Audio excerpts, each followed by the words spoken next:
Jungle.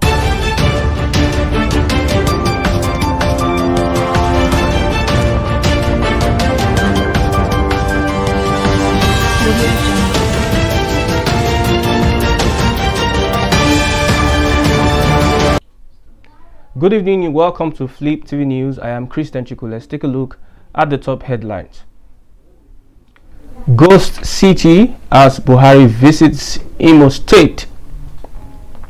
And Kenya swears in Ruto as president. INEC cancels over 1 million voter registrant. And terrorism charge, court adjourns judgment on Kanu's appeal. Stop visiting politicians who destroyed Nigeria, Falana to Obi. And the video, Sowore shows up for Nnamdi Kanu at Abuja court. Let's take a look at the news in detail. The President Muhammadu Buhari is on a visit to Imo State on the invitation of the Governor Hope Uzodinma for several commissioning of projects. Before his arrival, the indigenous people of Biafra had asked southeastern residents to conduct a sit-at-home protest in respect of their detained leader, Nnamdi Kanu, who has been in DSS detention for over a year. Buhari's visit to Imo had been greeted with empty streets and roads with very scanty ovation to welcome him, as Imolites preferred to sit at home to honor Kanu rather. Over the months since the detention of Nnamdi Kanu, the security situation in Imo State has worsened owing to both the killings of both security agents and Imo residents, which calls for the release of Nnamdi Kanu so as peace would return to the area. Over to Kenya. William Samuel Ruto has officially been declared president of Kenya following his swearing-in ceremony, which took place at the Kasarani Stadium, Kenya. He was sworn in by Chief Judge Martha Koome on Tuesday at a ceremony held in the packed Moi International Sports Center in Kasarani. Amid cheers from the excited crowd, Ruto swore an oath of allegiance and another oath for the execution of his functions in the office. Ruto also appended his signature to the corresponding document as seen in the live broadcast monitored by reporters. With his inauguration, Ruto becomes the 5th president of Kenya and the 2nd ethnic Kalenjin after the late Daniel Arap Moi to hold the office.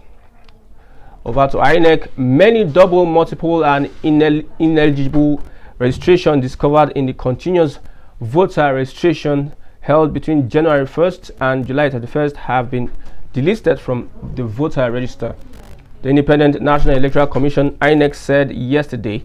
INEC's National Commissioner, Chairman, Information and Voter Education Committee, Mr. Festus Okoye, who made the disclosure in a statement in Abuja, said the irregularities were discovered during the cleanup of the voter register with the automated biometric identification system. Okoye said the abyss for the period January 15 to July 31, 2022 is almost completed. Several double, multiple and ineligible registrants have also been detected and invalidated.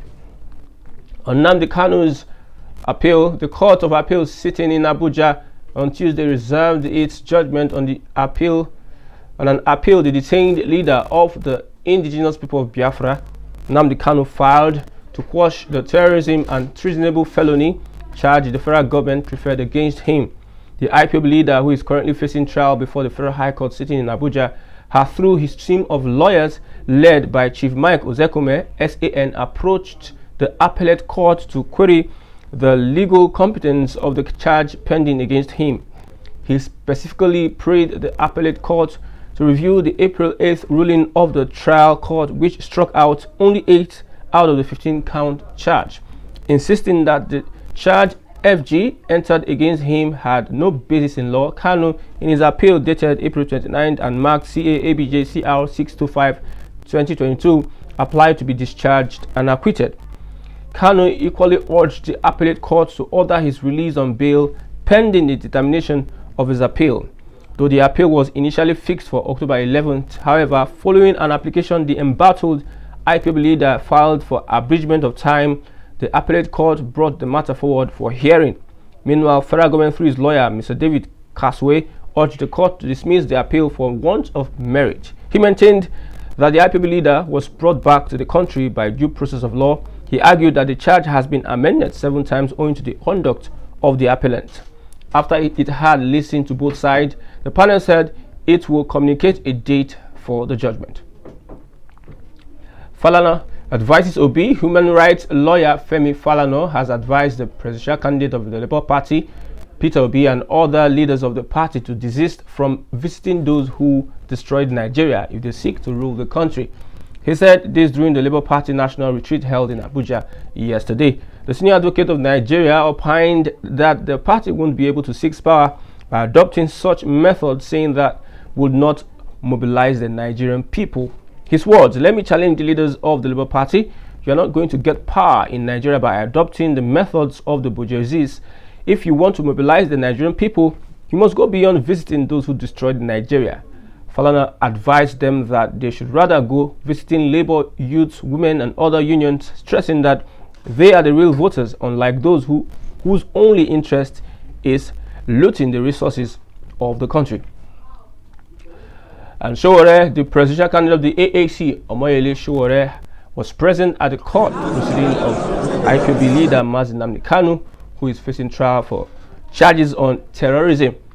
His solidarity visit in support of the detained leader in court speaks volumes of his fight against injustice by the federal government to well-meaning citizens of the country.